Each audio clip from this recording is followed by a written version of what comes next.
Hello, everyone. Happy Monday. Hope you guys had a great weekend. Thank you so much for joining us. One of the long-term toxic chemical exposure effect is the trouble losing weight. And the hormone-disrupting chemicals can impact your appetite hormones, how we metabolize fat, handling inflammation, and much more. And then while like detoxing from chemical can help you to meet your wellness goals, this alone won't help you, lose weight or managing it. That's why we're super excited today to be joined by Narado Zeco Powell.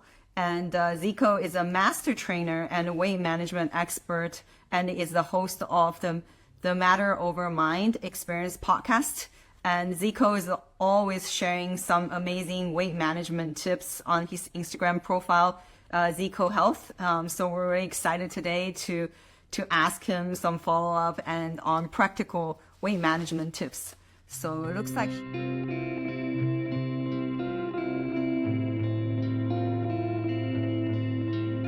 Hey, I apologize. Sorry, I had to switch it around. Can you hear me? Yes, perfect. Thank you so much for joining us. You're welcome. Thank you so much for having me. I think this is going to be a fantastic interview. Yeah, I love it. So tell us a little bit about your background and then, how you became a master trainer and weight management expert. Yeah, so can you hear me well, by the way? Yes, you're good.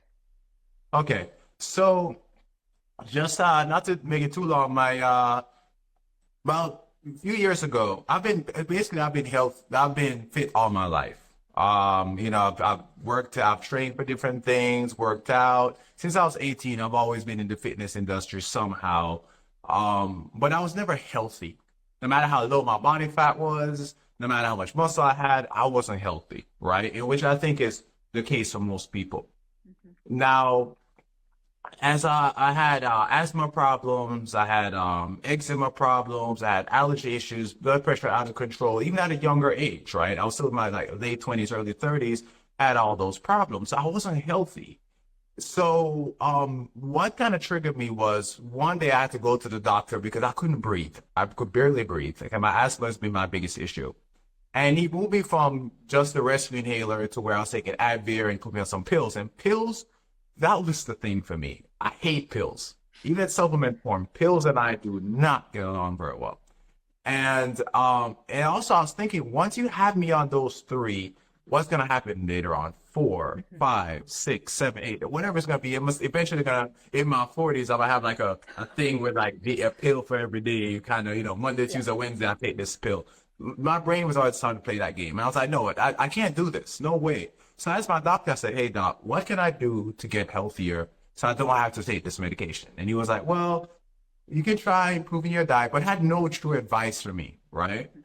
And then, so I was like, that's not good enough answer. So I started doing my own research. And I started, reading books of like Dr. Stephen Gundry, Dr. Mark Hyman, listening to podcasts before I had any certifications.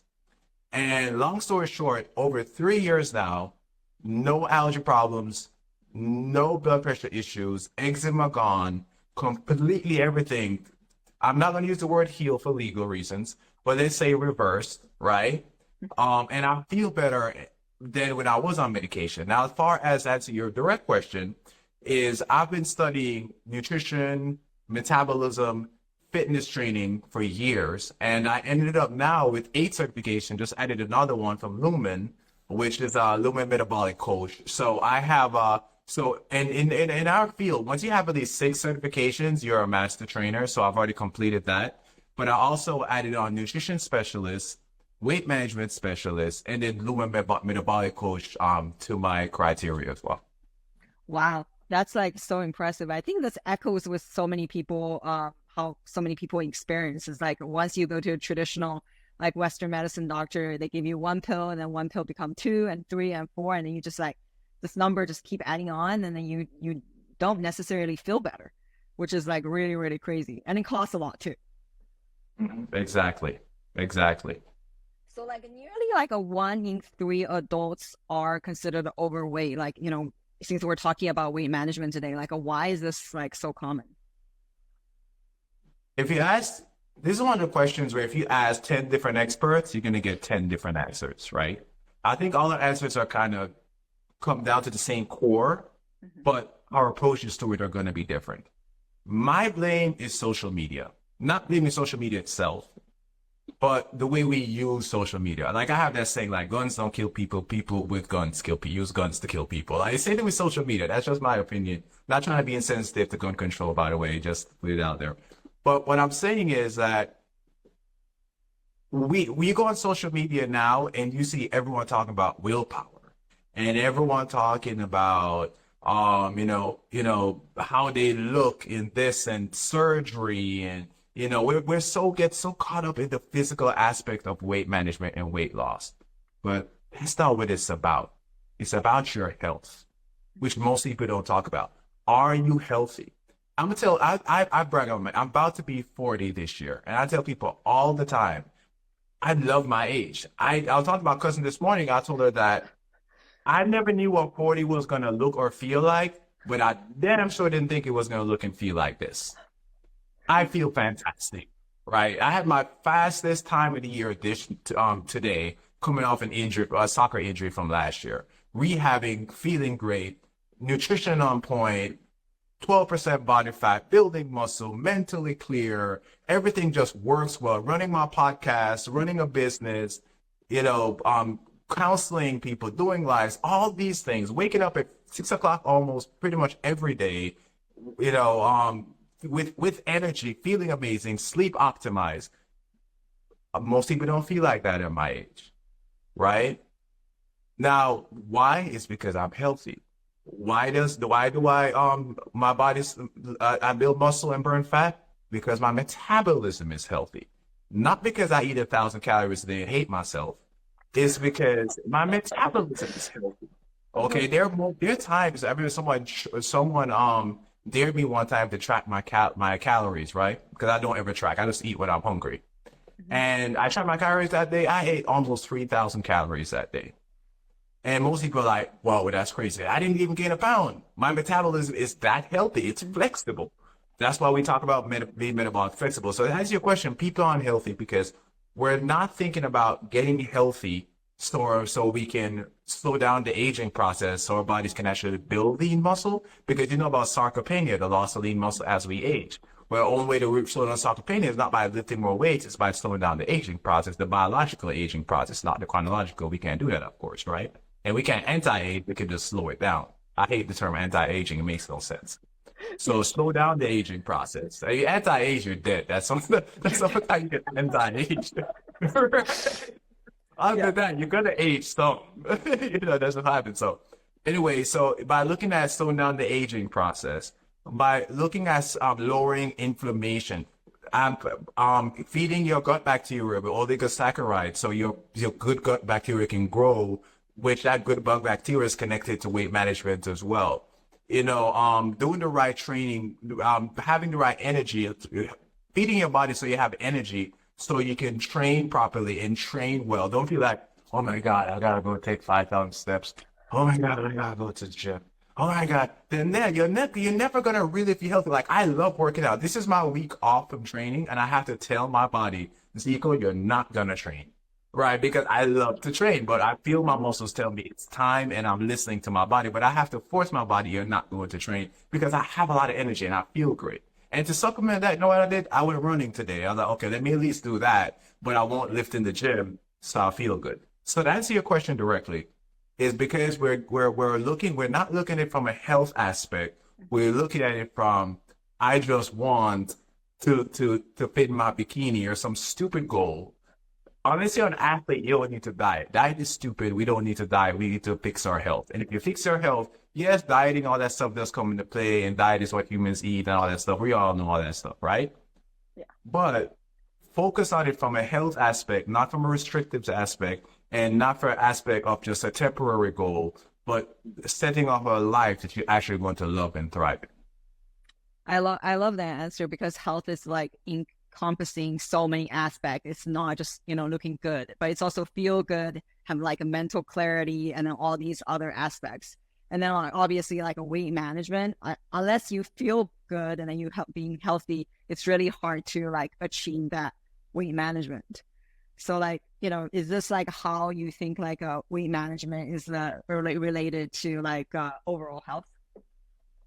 Exactly. You have to improve the health of your metabolism, right? When you look at someone and say, oh, they have a fast metabolism. Well, we really should look at do they have a flexible metabolism. I think it's over 75 to 80% of Americans have an unhealthy metabolism, right? So that answers why 75% of us are overweight, right? So improving the health of your metabolism is already say the flexibility of your metabolism. Slowing down the aging process. So all these things that we need to do to make sure that we are healthy, your body will naturally start to do the other things. Because, for example, that's what it is.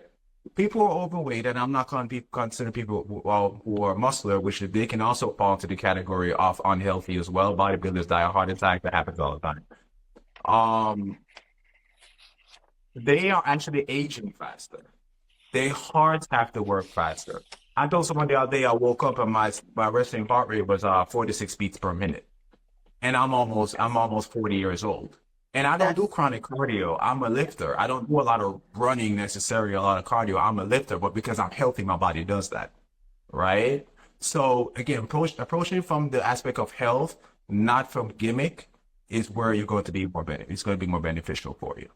Yeah. So when you talk about like a, healthy metabolism, many people are like, whenever they think about metabolism, they think about sugar.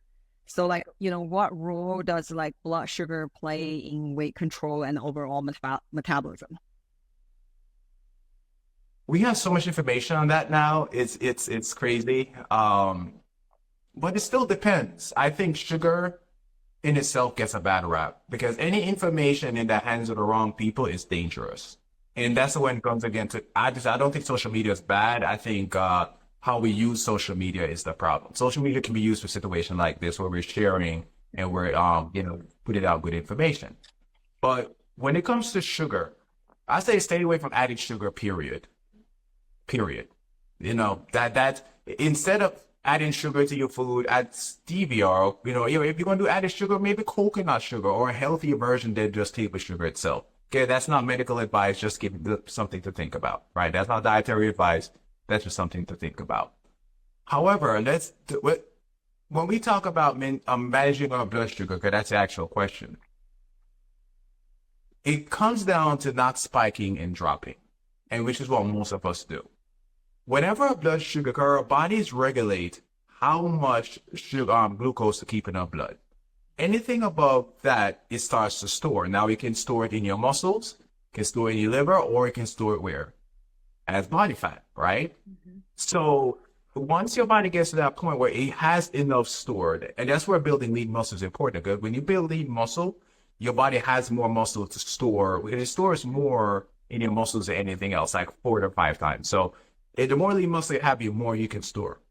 But when you keep eating and you spike your blood sugar, your body's like, okay, I have enough blood sugar, let's store. Then your blood sugar drops and you feel like, oh my God, I'm tired. And then you go back and you do it again. You pick up a blood sugar and it stores. And you're like, you know what? I ate 1,000 calories, but I can't seem to lose weight. Yeah, because every time you eat, your body is storing fat. Because every time you eat, your body's like, you're giving your body too much sugar. So there are different ways. So maintaining a steady blood sugar is absolutely vital in managing your weight. Now, how do we do it? There's so many different ways to do that, right? The biggest way to do that is when we eat in a way that you're eating complex carbs, but also you eat in a way that I teach this to all my clients, where you're having fat, protein, and fiber first. And fiber I talk about is going to be vegetables, right? So you eat your meat with your good healthy fats, depending on what you use, oil or however you do it, or the meat myself might be fatty. So fat and protein can be together if you're a meat eater. Vegetarian might be a little different. Vegetables, so all my clients eat vegetables with every meal. And then once you do that, then you can have your carbs towards the end of that meal, kind of like dessert. So your food's going to be like a dessert. That magic trick can slow down the spike of your blood sugar by up to 80 to 85%. Wow. We have research on this. There's a book on it also called The Glucose Revolution. Fantastic book on the topic, and she talks about this as well. It's a very important tip, and that's why I teach my clients that every meal you want to make sure you have a balanced meal with your foods in it. And also, if I take up, even if it's an apple, I can eat 3, 4, maybe 5 apples by itself, right? I don't know if people actually eat that many apples, but if you want to, you probably could. You can, after eating a full meal, you may get a half an apple, you're like, okay, you're full. So it helps to curb your cravings because you're not eating just the sugar by it. You're not eating just the fruit or the sugar by itself. That makes a lot of sense. You actually just answered my question when we are talking about carbs. My question was like, when is the best time to eat carbs? And then you just mentioned the carbs need to be like following protein, fat, and fiber. That makes a lot of sense. And I want to add to that too, because I also another time that people tend to go wrong, and this is bad advice that's been given to us for years. We're told not to eat carbs at night.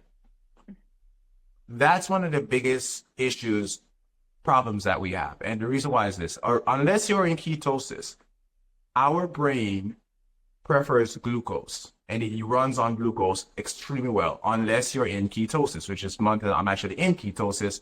So hence, my situation a little different. But unless you're a ketone athlete or you're in ketosis, our brain runs better on glucose.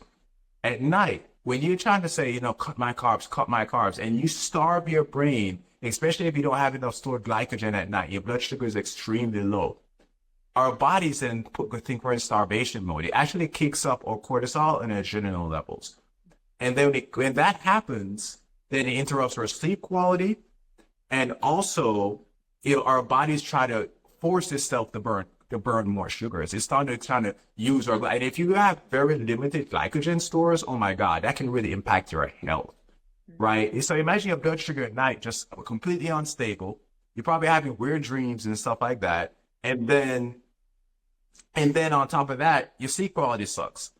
Lumen, one of the groups that I'm one of the group experts for fitness and nutrition weight management. And one of the questions I always ask is, why is it that I go to bed at a 1 or 2, which is that they're burning fat mostly, but in the mornings I'm burning a 3 or 4, they're burning carbs mostly? That doesn't make any sense. And I get that question at least once a week. And I was the same way. I said, I get that question almost once a week, and it's always the same answer. Because you're not supposed to go to bed burning fat.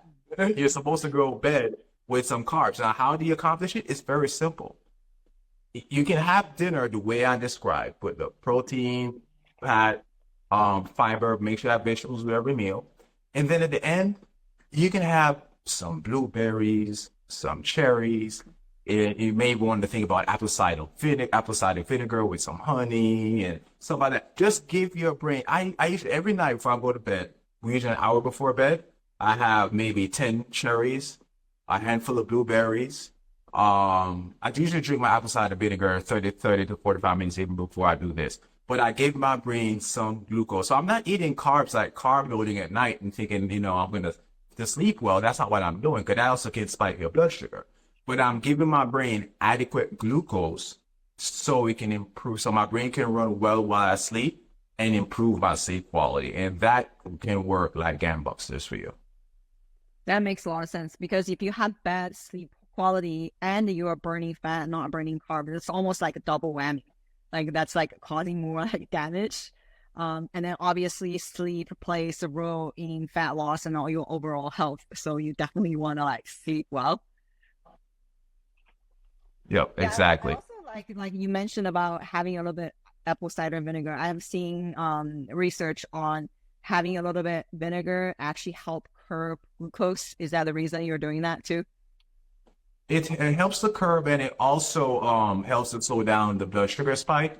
I do have to give a very important warning with this, because I've seen people make this mistake. You can end up in the hospital with apple cider vinegar. Don't just pour out a half a bottle and put some water in it, and you can end up in the hospital. So first of all, this is something that we want to talk to a dietary professional or medical professional before implementing. Mm-hmm. And if you are going to implement, drop a couple of tablespoons with about 8 ounces of water. That's all you need. You don't need it's extremely acidic, and research has shown that it can really damage your gut lining. Our gut's naturally acidic, but we want that balance of alkaline to acidity. We don't want to be extremely acidic, so be very careful with that. That's a really good tip. So like we have mentioned you're also a master trainer. So how essential is like working out for maintaining a healthy body? This is my hierarchy. Sleep is number one. Sleep is, if I had put a number to it, I would say at least 30 to 40%, somewhere around there. Nutrition is number two. And then working out is the last piece. And working out is probably 15 to 20%. Now, a lot of people think, oh my God, it's a trainer telling me I don't need to work out. That's not what I'm saying. Working out is very important, but it's the least important part of your journey.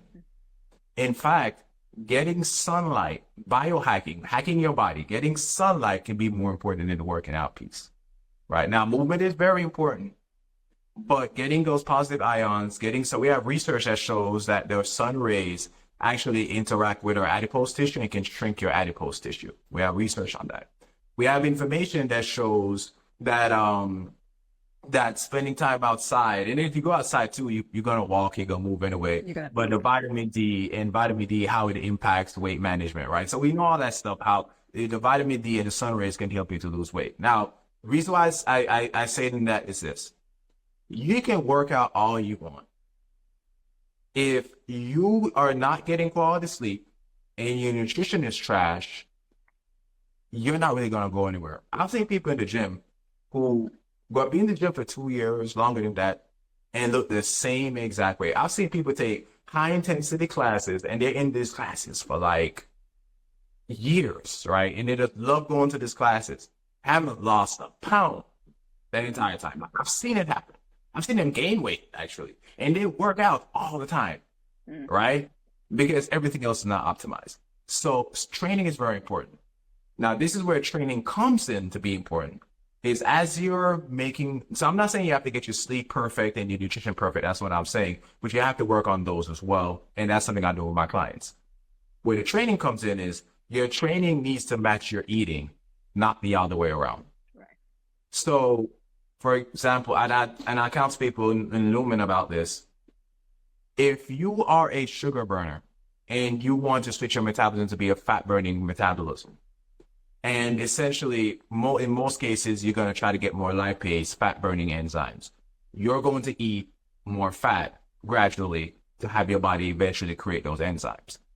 But that's going to be very hard if you work out all the time in high intensity.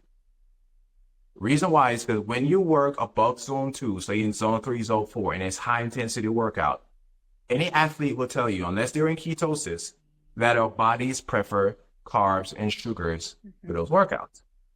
You can't feel, again, unless you're in ketosis, which is what I am doing this month, so I'm not eating a lot of carbs and I'm still doing my sprints. You can't expect to train high intensity and go low carb. I've seen trainers do that, and I've stopped them before and said, you can kill that person. Like, what are you doing? Like, and that's one of the reasons why they may actually gain weight, is because they're going so low carb but in their body their adrenaline is always high, their cortisol is always high. And when those are always high, your body goes into survival mode. It drops your BMR because your body, and then it also starts to rob some of the processes in your body. Like, you're going to feed me enough for my heart and maybe some of my organs, and that's what I'm going to focus on. And a lot of the small processes in your body are not going to get the attention they need. So then it's like a car, like the engine is going, but the alternator may be screwed up a little bit, but we don't know right now until it goes out completely, right? But because it's running enough for the car to run. You know, your heart rate is at 75 beats or 80 beats per minute, but you're still alive. You're not going to die, right? Because it's running enough for you to run, but it's not running optimally. Now, if the alternator was running properly and every other process of a car would run properly, the car could probably run for another 10 years. But because the alternator, the smaller processes are not running as well, what happens to that car? It may even last 2, 3, 4 years, right? So it's a matter of where we tend to go wrong is not having the workout to match how we eat. Now, let's say the flip side of that. Let's say I'm a high fat burner, in which that is a small portion of the population, but it's possible. And you want to switch to a sugar metabolism. you can then add in more high intensity into your workout. Why? Because then you're training in a way where your body is going to need those sugars. Right? Now, this is where the variety is the spice of life. This is where variety comes in. This is where it really should be. I train all my clients to have a combination. Depends on who I'm working with. But if I'm going to talk generally, you want to, because most of us are sugar burners. That's just how it is. So that's why I'm going to go with it. You want to have about maybe a couple of days a week of cardio where you go high intensity. You want to have that. It improves your cardio health, cardiovascular health, it improves your breathing. It can do so many benefits for you and also help with fat loss. But most of your training should be weightlifting or zone 2 type training where like you could do walking. That's why getting 10,000 or more steps a day is important. Training with or without weights, you can be using bands or whatever the case may be, but you're not out of breath all the time. You're really going at a nice, steady pace. Because you want to think about it from an ancestral background. Our ancestor was sort of running around all the time unless they were running from something, right? So we're biologically not designed to be in that constant stress state. What's his name? I think it's Adam Erickson. He's a soccer player, right? And he had, we're playing the Euros 2 years ago, and one of the best soccer players in the world, and he had a heart attack on the field. Fantastic shape. But his heart was working too hard because we think, oh, athletes are always healthy. No, a lot of times their heart is working so hard because they're always going. Yeah. Our hearts are not designed to do that. So you're thinking, oh, I'm just going to, and then on top of that, his nutrition is probably better than most people in the world. So you're thinking about the fact that we're going to combine, okay, my nutrition is not well, but then I'm going to do all this cardio. When I'm walking around the street, my heart's already working more, harder than the average human. And then I want to do all this cardio on top of that to get it to work even harder than that. You're literally asking for a heart attack. Like, we got to stop and think. We have to have our training in a way that it matches our nutrition, and then you more likely get better at your goals. I love this approach. So first think about your sleep, then think about your nutrition, then think about working out. So if someone who has achieved the sleep, have achieved the nutrition, but who hates working out, so how do you get that person started start them into a routine? Start something slow. You know, first of all, find something you like. If you like something, you're going to be more likely to do it. Like I like boxing, I like swimming, and I like running, right? And I do those easy. Now, sometimes I do other things I'm like not a big fan of, like hiking, but I'll still do it. That's because I'm just crazy in the brain. But not everybody's me. So, you know, so find something you like. Like, I'm sure if you're a boxer, try to do some boxing a little bit. You know, if you want to swim, you know, or you know what? Take somebody with you, but I do lazy bones. Let's go. We're gonna go to the gym. We're gonna do it together. Like, you know, find something that motivates you and something that you're actually going to enjoy. Because the moment you start doing any kind of training and you don't like it, you're less likely to continue. Now, what happens is, as you start having more energy, as you start losing weight, as you start feeling better, you're gonna be like, you're gonna start to think, I wonder what else I can do. Wonder what else I can try. That spinning class looks nice. Let's check that out. They seem to be having fun pole dancing over here. There are people who do fitness pole dancing classes, you know, like trying to get my girlfriend on that. So, you know, like, there are things that you can do. Find something you like and enjoy. And also find out how you're motivated. If you're like me, where I'm intrinsically motivated and I love to beat, even if I'm not competing against anybody, I'm always competing against myself. I set my goals and I try to break them. However, if you're one of those person and there's nothing wrong with it, you like people to tell you, hey, good job, or you need a partner, then find someone and try to work with that person if you can. Or you know what? Just hire a trainer. It doesn't have, most trainers are not expensive. I'm expensive, I'm not gonna lie. But because my approach is a little different. It's a lot different. And that's why I tell my clients, if you just hire me to show up, I'm not your guy. You hire me to hack your body and make a difference in your life, I'm your guy. That's why I only keep my clients for a few months. I don't keep them for a long time because once you're done with me, you know what's basically everything you need. Listen to my podcast to learn everything else. Now, that being said, but if you just want a trainer to just kind of still have somebody to motivate you and push you and teach you proper form, hire a trainer. And that person can be that appointment. You know, okay, I know that I have that extrinsic motivation. So find something you love. 2, find out how you're motivated intrinsically. apply it that way. If it's extrinsically and you need a partner, get a partner, or try to hire a trainer and go that route. I love it. I love it. Now, you just mentioned about your podcast. I know there's great information on your podcast. So tell us about the Matter Over Mind Experience podcast. Yeah. So the Matter Over Mind Experience, it was originally the Zeco Health Show, and now that I'm rebranding it, it's getting kind of weird because some like on Apple Table still says Zeco Health Show because we haven't changed it. It's a whole fiasco. But anyway, the whole idea of this. I've been doing the Zeco Health Show for a while, and it's the same thing, same exact show. Jen, you've been on the show. We interview some of the top health experts in the world to teach you how to manage your body weight by improving your health, not the other way around. If it was just about weight loss, I would have one show on calories and that would be the end of it. No, we talk about hypothyroidism, we talk about toxins, we talk about proper ways to train.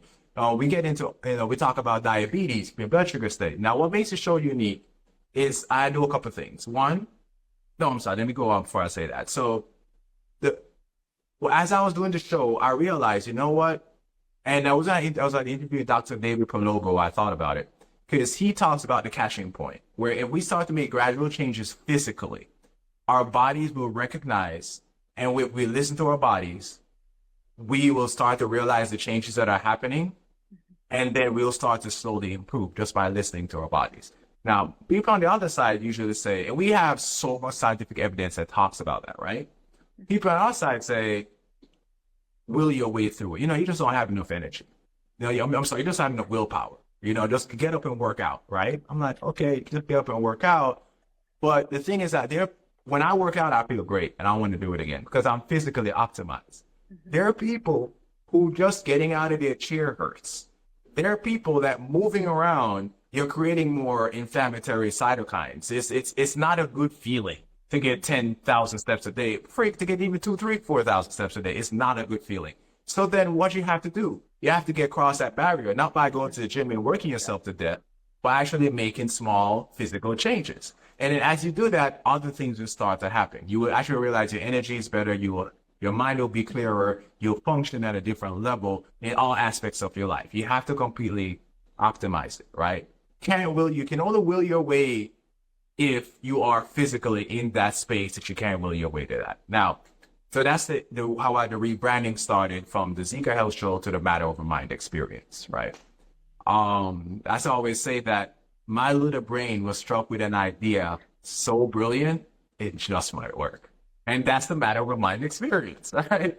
And the word experience is very important to that because I'm about to be 40 this year. And I want people to experience what I experience. I want people to feel what I feel. I want people to I want to take me, Narado Zeco Powell, and say, here you are.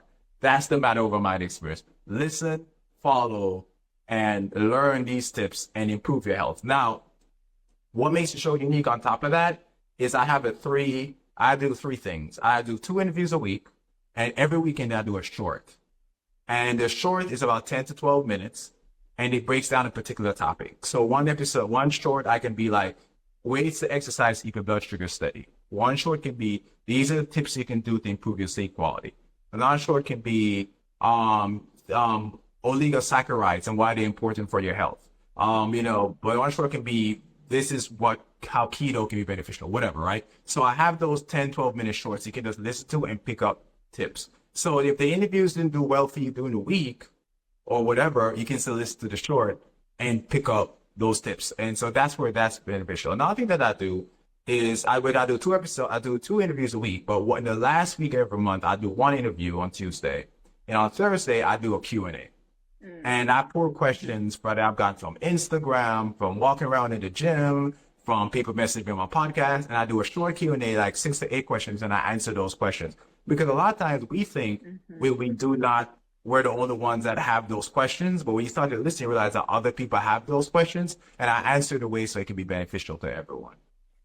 That's so practical and then really, really useful. And I guess I also want to mention, you just said like it takes steps. And I think people also need to be patient. Once you start optimizing things, and you have to be patient for waiting for your body to catch up so that you can continue to improve. I love it.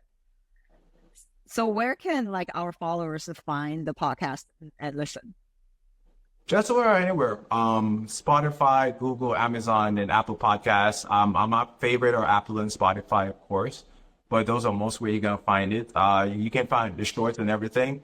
You can find some of my teaser videos that I put up on Instagram all the time, and I also put them on TikTok. But Spotify, Amazon, Google, and Apple Podcasts would be the top places. Awesome. We'll make sure we include these in the Instagram notes so people can find it.